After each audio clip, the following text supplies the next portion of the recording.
esteemed peer, Mr. Bell, members of the faculty and members of the student body of this great institution of learning, ladies and gentlemen.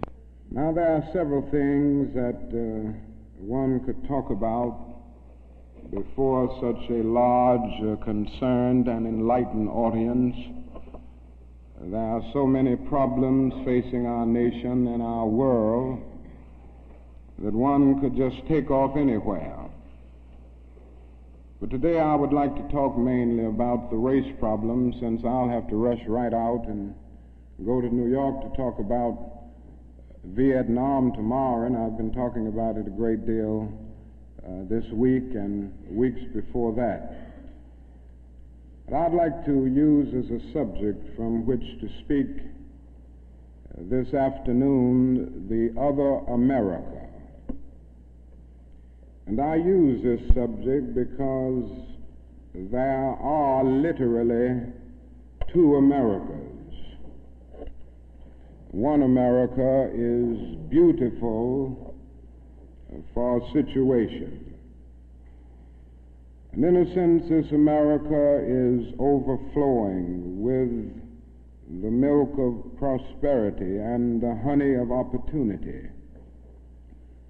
This America is the habitat of millions of people who have food and material necessities for their bodies, and culture and education for their minds, and freedom and human dignity for their spirits. In this America, millions of people experience every day the opportunity of having life, liberty, and the pursuit of happiness in all of their dimensions. And in this America, millions of young people grow up in the sunlight of opportunity. But tragically and unfortunately, there is another America. This other America has a daily ugliness about it that constantly transforms the buoyancy of hope into the fatigue of despair. In this America, millions of work-starved men walk the streets daily in search for jobs that do not exist. In this America, millions of people find themselves living in rat-infested, vermin-filled slums. In this America, people are poor by the millions, and they find themselves perishing on a lonely island of poverty in the midst of a vast ocean of material prosperity. In a sense, the greatest tragedy of this other America is what it does to little children. Little children in this other America are forced to grow up with clouds of inferiority forming every day in their little mental skies. And as we look at this other America, we see it as an arena of blasted hopes and shattered dreams. Many people of various backgrounds live in this other America. Some are Mexican Americans, some are Puerto Ricans, some are Indians, some happen to be from other groups. Millions of them are Appalachian whites. Probably the largest group in this other America, in proportion to its size in the population, is the American Negro. The American Negro finds himself living in a triple ghetto, a ghetto of race, a ghetto of poverty, a ghetto is to deal with this problem of the two Americas. We are seeking to make America one nation indivisible, with liberty and justice for all. Now let me say that the struggle for civil rights, or the struggle to make these two Americas one America, is much more difficult today than it was 5 or 10 years ago. For about a decade or maybe 12 years, we struggled all across the South in glorious struggles to get rid of legal, overt segregation and all of the humiliation that surrounded that system of segregation. In a sense, this was a struggle for decency. We could not go to a lunch counter in so many instances and get a hamburger or a cup of coffee. We could not make use of public accommodations. Public transportation was segregated, and often we had to sit in the back, and within transportation within cities, we often had to stand over empty seats because sections were reserved for whites only. We did not have the right to vote in so many areas of the South. And the struggle was to deal with these problems. Now, certainly they were difficult problems. They were humiliating conditions. And by the thousands, we protested these conditions. We made it clear that it was ultimately more honorable to accept jail cell experiences than to accept segregation and humiliation. By the thousand, students and adults decided to sit in at segregated lunch counters to protest conditions there. And when they were sitting at those lunch counters, they were in reality standing up for the best in the American dream and seeking to take the whole nation back to those great wells of democracy which were dug deep by the founding fathers in the formulation of the Constitution and the Declaration of Independence. Many things were gained as a result of these years of struggle. In 1964, the Civil Rights Bill came into being after the Birmingham movement, which did a great deal to subpoena the conscience of a large segment of the nation to appear before the judgment seat of morality on the whole question of civil rights. After the Selma movement in 1965, we were able to get a voting rights bill. Now, all of these things represented strides, but we must see that the struggle today is much more difficult. It's more difficult today because we are struggling now for genuine equality. And it's much easier to integrate a lunch counter than it is to guarantee a livable income and a good, solid job. It's much easier to guarantee the right to vote than it is to guarantee the right to live in sanitary, decent housing conditions. It is much easier to integrate a public park than it is to make genuine, quality, integrated education a reality. And so today we are struggling for something which says we demand genuine equality. It's not merely a struggle against extremist behavior toward Negroes. And I'm convinced that many of the very people who supported us in the struggle in the South are not willing to go all the way now. I came to see this in a very difficult and painful way in Chicago over the last year, where I've lived and worked. Some of the people who came quickly to march with us in Selma and Birmingham were active around Chicago. And I came to see that so many people who supported morally and even financially what we were doing in Birmingham and Selma were really outraged against the extremist behavior of Bull Connor and Jim Clark toward Negroes, rather than believing in genuine equality for Negroes. And I think this is what we've got to see now, and this is what makes the struggle much more difficult. And so as a result of all of this, we see many problems existing today that are growing more difficult. It's something that is often overlooked, but Negroes generally live in worse slums today than 20 or 25 years ago. In the North, schools are more segregated today than they were in 1954 when the Supreme Court's decision on desegregation was rendered. Economically, the Negro is worse off today than he was 15 and 20 years ago.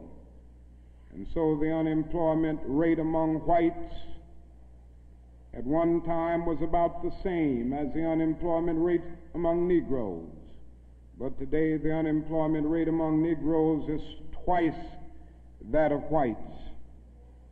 And the average income of the Negro is today 50% less than whites. And as we look at these problems, we see them growing and developing every day. And we see the fact that the Negro economically is facing a depression in his everyday life that is more staggering than the depression of the 30s. The unemployment rate of the nation as a whole is about 4%. Statistics would say from the Labor Department that among Negroes it's about 8.4%. But these are the persons who are in the labor market, who still go to employment agencies to seek jobs, and so they can be calculated. The statistics can be gotten because they are still somehow in the labor market. But there are hundreds of thousands of Negroes who have given up. They've lost hope.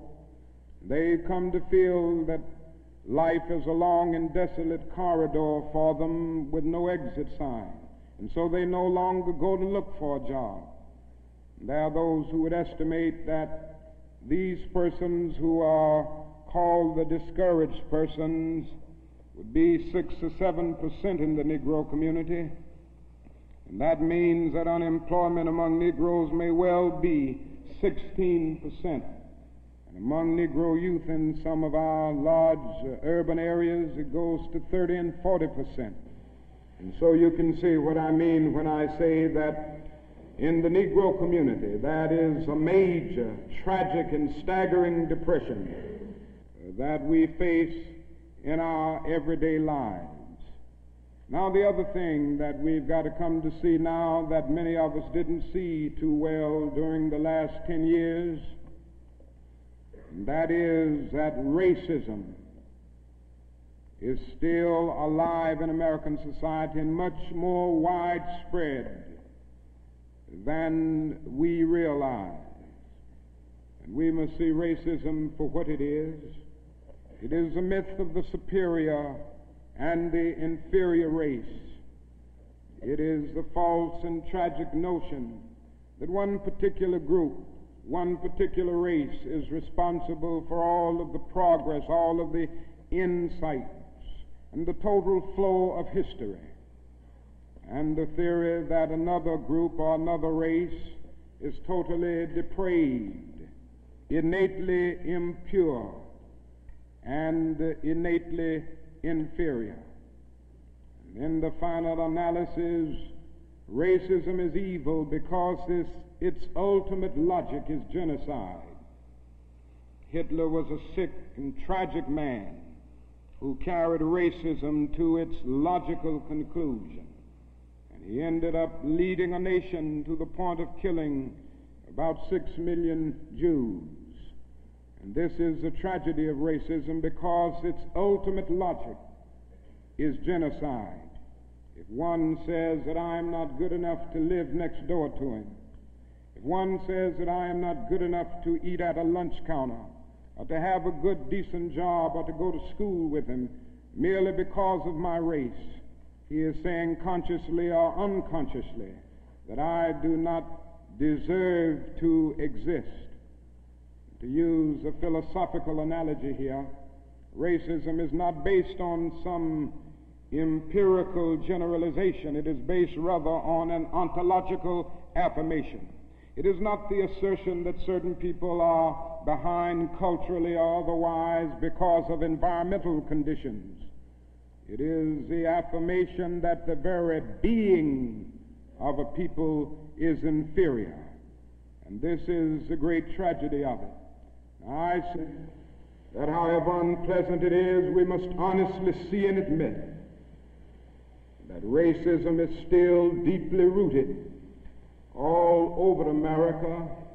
It's still deeply rooted in the North, and it's still deeply rooted in the South. Now, this leads me to say something about another discussion that we hear a great deal, and that is the so-called white backlash. And I would like to honestly say to you that the white backlash is merely a new name for an old phenomenon. It's not something that just came into being because shouts of black power, or because Negroes engaged in riots in Watts, for instance. The fact is that the state of California voted a fair housing bill out of existence before anybody shouted black power, or before anybody rioted in Watts. It may well be that shouts of black power and riots in Watts and the Harlems and the other areas are the consequences of the white backlash rather than the cause of them.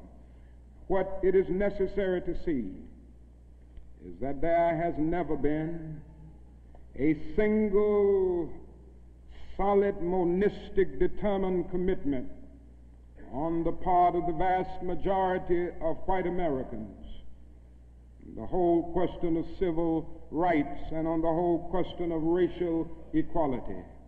This is something that truth impels all men of goodwill to admit.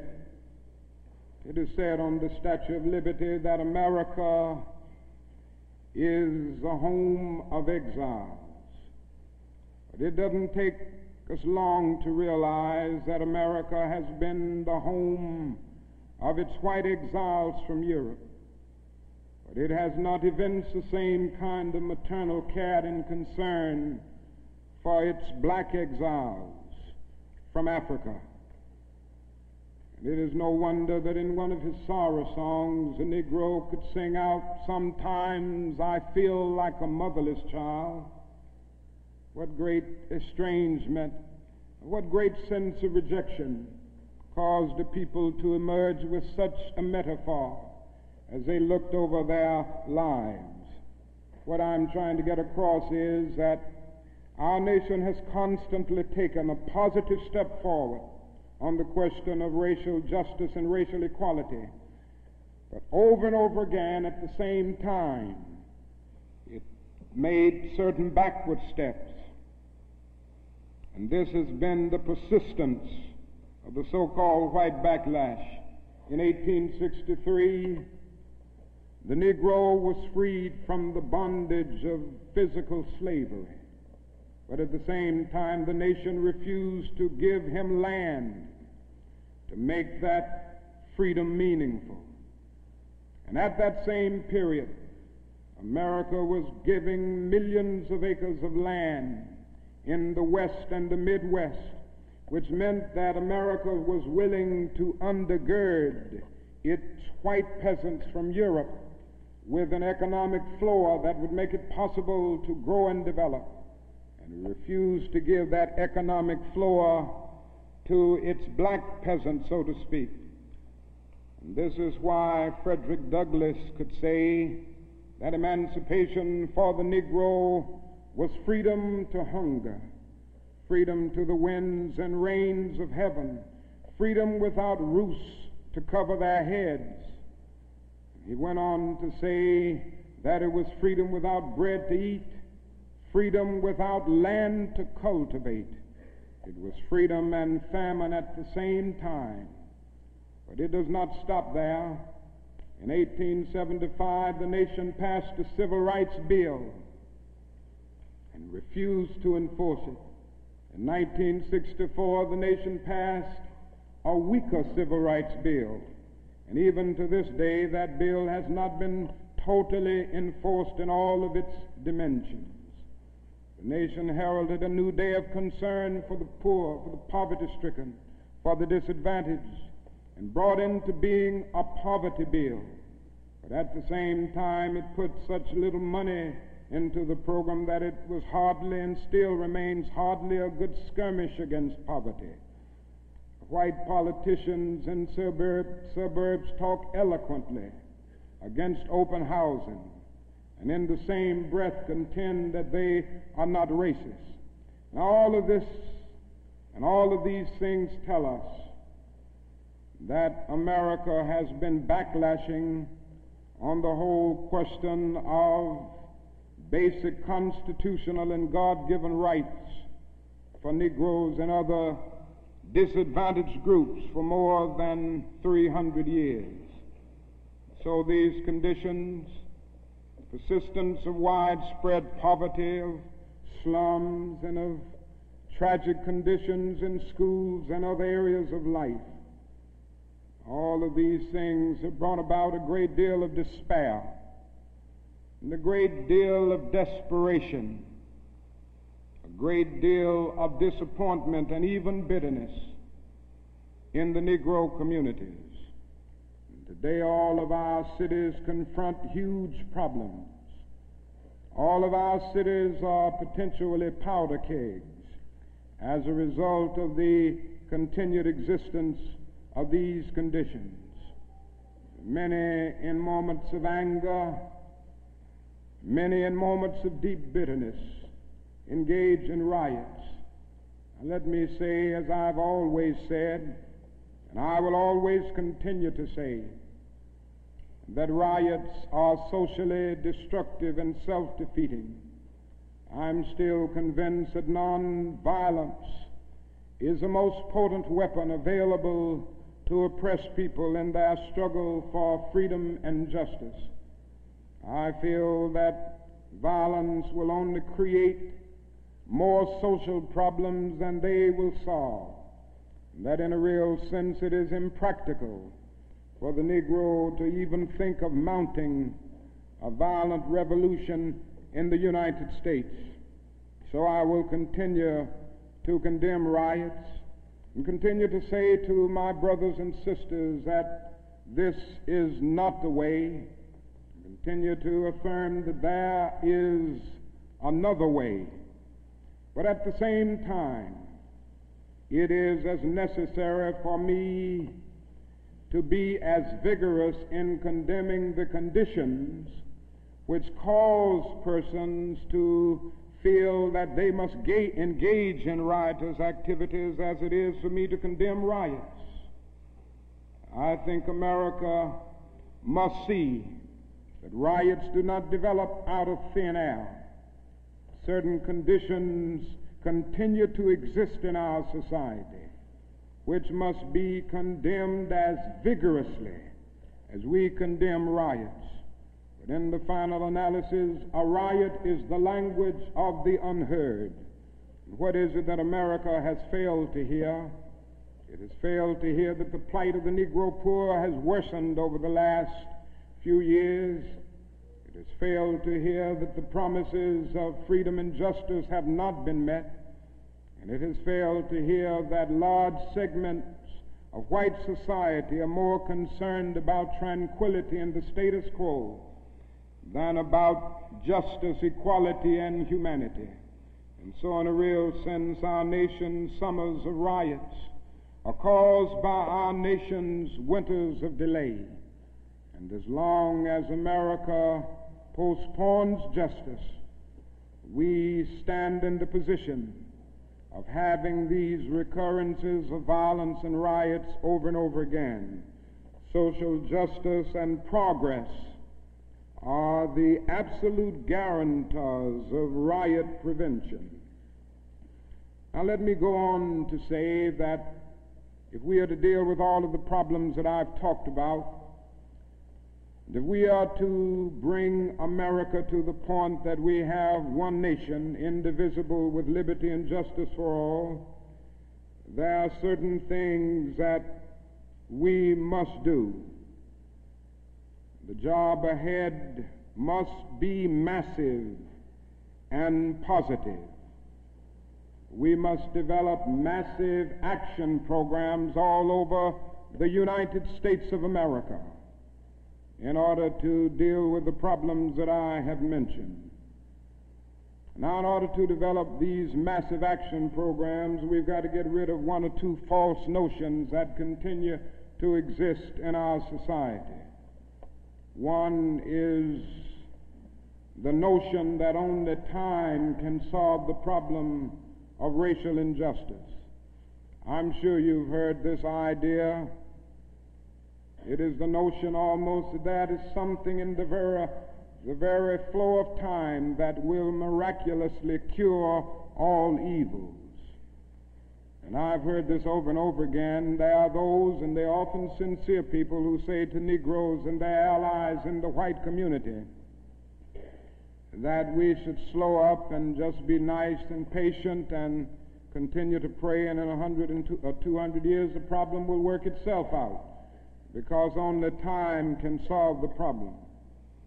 I think that is an answer to that myth, and it is that time is neutral. It can be used either constructively or destructively.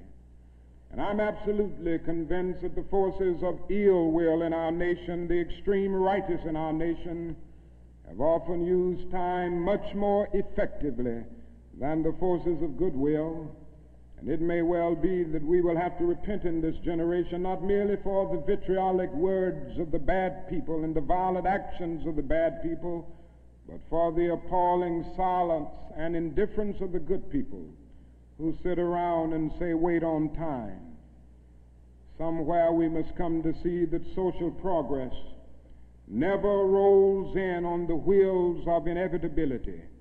It comes through the tireless efforts and the persistent work of dedicated individuals, and without this hard work, time itself becomes an ally of the primitive forces of social stagnation. And so we must help time, and we must realize that the time is always right to do right. Now there's another notion that gets out. It's around everywhere. It's in the South, it's in the North, it's in California, and all over our nation. It's a notion that legislation can't solve the problem. It can't do anything in this area. And those who project this argument contend that you've got to change the heart, and that you can't change the heart through legislation. Now, I would be the first one to say that there is real need for a lot of heart changing in our country, and I believe in changing the heart. I preach about it. I believe in the need for conversion in many instances, and regeneration, to use theological terms. And I would be the first to say that if the race problem in America is to be solved, the white person must treat the Negro right, not merely because the law says it, but because it's natural, because it's right, and because the Negro is his brother. And so I realize that if we are to have a truly integrated society, men and women will have to rise to the majestic heights of being obedient to the unenforceable. But after saying this, let me say another thing which gives the other side, and that is that although it may be true that morality cannot be legislated, behavior can be regulated. Even though it may be true that the law cannot change the heart, it can restrain the heartless. Even though it may be true that the law cannot make a man love me, it can restrain him from lynching me, and I think that's pretty important also. And so while the law may not change the hearts of men, it can and it does change the habits of men. And when you begin to change the habits of men, pretty soon the attitudes will be changed, pretty soon the hearts will be changed. Now, I'm convinced that we still need strong civil rights legislation. Now, there's a bill before Congress right now to have a national federal open housing bill, a federal law declaring discrimination in housing unconstitutional, and also a bill to make the administration of justice real all over our country. Now, nobody can doubt the need for this. Nobody can doubt the need if he thinks about the fact that since 1963, some 58 Negroes and white civil rights workers have been brutally murdered in the state of Mississippi alone. And not a single person has been convicted for these dastardly crimes. There have been some indictments, but no one has been convicted. And so there is a need for the whole question of the administration of justice. There is a need for fair housing laws all over our country. And it is tragic indeed that Congress last year allowed this bill to die. And that bill died in Congress. A bit of democracy died, a bit of our commitment to justice died. And if it happens again in this session of Congress, a greater degree of our commitment to democratic principles will die. And I can see no more dangerous trend in our country than the constant developing of predominantly Negro central cities ringed by white suburbs. This is only inviting social disaster. And the only way this problem will be solved is by the nation taking a strong stand and by state governments taking a strong stand against housing segregation and against discrimination in all of these areas. Now, there's another thing that I'd like to mention as I talk about the Massive Action Program, and time will not permit me to go into specific programmatic action to any great degree. But it must be realized now that the Negro cannot solve the problems by himself. There again, there are those who always say to Negroes, why don't you do something for yourself? Why don't you lift yourselves by your own bootstraps? And we hear this over and over again. Now, certainly, there are many things that we must do for ourselves and that only we can do for ourselves. Certainly, we must develop within a sense of dignity and self-respect that nobody else can give us, a sense of manhood, a sense of personhood, a sense of not being ashamed of our heritage, not being ashamed of our color. It was wrong and tragic that the Negro ever allowed himself to be ashamed of the fact that he was black, or ashamed of the fact that his home, ancestral home, was Africa. And so there's a great deal that the Negro can do to develop self-respect. There's a great deal that the Negro must do and can do to amass political and economic power within his own community and by using his own resources. And so we must do certain things for ourselves, but this must not negate the fact and cause the nation to overlook the fact that the Negro cannot solve the problem himself. A man was on the plane with me some weeks ago, and he came and talked with me, and he said, the problem, Dr. King, that I see with what you all are doing is that every time I see you and other Negroes, you are protesting, and you aren't doing anything for yourselves. And he went on to tell me that he was very poor at one time, and he was able to make it by doing something for himself. Why don't you teach your people, he said, to lift themselves by their own bootstraps. And then he went on to say other groups face disadvantages, the Irish, the Italians, and he went down the line. And I said to him that it does not help the Negro, it only deepens his frustration for unfeeling and sensitive people to say to him that other ethnic groups who migrated or were immigrants to this country just 100 years ago or so have gotten beyond him, and he came here some 344 years ago. And I went on to remind him that the Negro came to this country involuntarily in chains, while others came voluntarily. I went on to remind him that no other racial group has been a slave on American soil. I went on to remind him that the other problem that we have faced over the years is that the society placed a stigma on the color of the Negro, on the color of his skin, because he was black. Doors were closed to him that were not closed to other groups. And I'm to say to people that you ought to lift yourself by your own bootstraps, but it is a cruel jest to say to a bootless man that he ought to lift himself by his own bootstraps.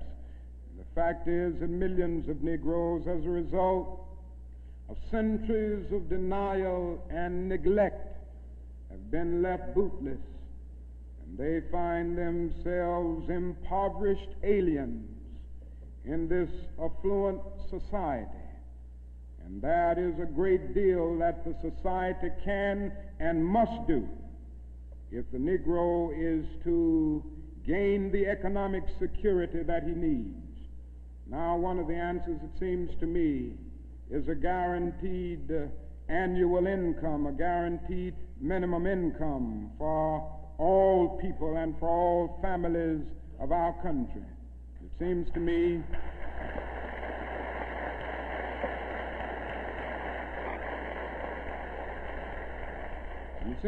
that the civil rights movement must now begin to organize for the guaranteed annual income, begin to organize people all over our country and mobilize forces so that we can bring to the attention of our nation this need and this something which I believe will go a long, long way toward dealing with the Negro's economic problem and the economic problem which many other poor people confront in our nation. Now, I said I wasn't going to talk about Vietnam, but I can't make a speech without mentioning some of the problems that we face there, because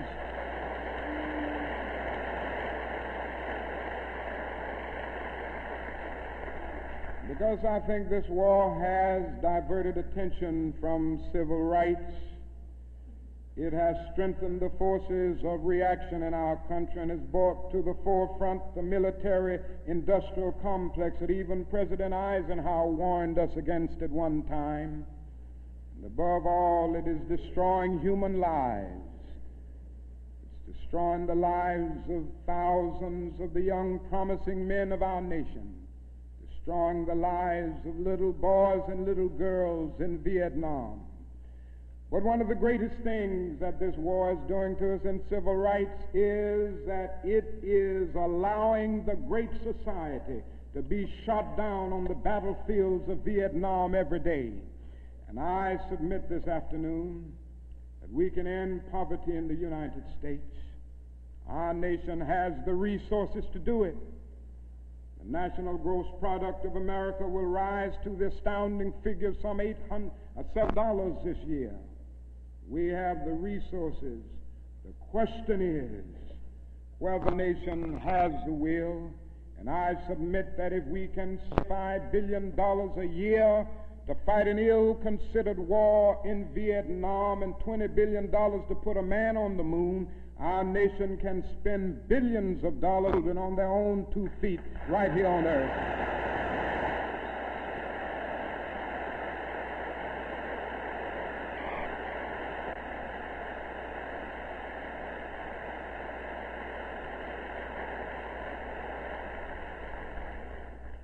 Let me say another thing that's more in the realm of the spirit, I guess. That is, if we are to go on in the days ahead and make true brotherhood a reality, it is necessary for us to realize more than ever before that the destinies of the Negro and the white man are tied together. Now, there are still a lot of people who don't realize this. The racists still don't realize this. But it is a fact now that Negroes and whites are tied together, and we need each other. The Negro needs the white man to save him from his fear. The white man needs the Negro to save him from his guilt. We are tied together in so many ways: our language, our music, our cultural patterns, our material prosperity, and even our food are an amalgam of black and white. And so there can be no separate black path to power and fulfillment that does not intersect white roots. And there can be no separate white path to power and fulfillment short of social disaster. It does not recognize the need of sharing that power with black aspirations for freedom and justice. We must come to see now that integration is not merely a romantic or aesthetic something where you merely add color to a still predominantly white power structure. Integration must be seen also in political terms, where there is shared power and where black men and white men share power together to build a new and a great nation. In a real sense, we're all caught in an inescapable network of mutuality, tied in a single garment of destiny. John Donne placed it years ago in graphic terms: no man is an island entire itself. Every man is a piece of the continent, a part of the main. And he goes on toward the end to say, any man's death diminishes me because I'm involved in mankind. Therefore never sin to know for whom the bell tolls. It tolls for thee. And so we all in the same situation. The salvation of the Negro will mean the salvation of the white man, and the destruction of the life and of the ongoing progress of the Negro will be the destruction of the ongoing progress of the nation. Now let me say finally that we have difficult days ahead, but I haven't despaired. Somehow I maintain hope in spite of hope, and I've talked about the difficulties and how hard the problems will be as we tackle them. But I want to close by saying this afternoon that I still have faith in the future, and I still believe that these problems can be solved.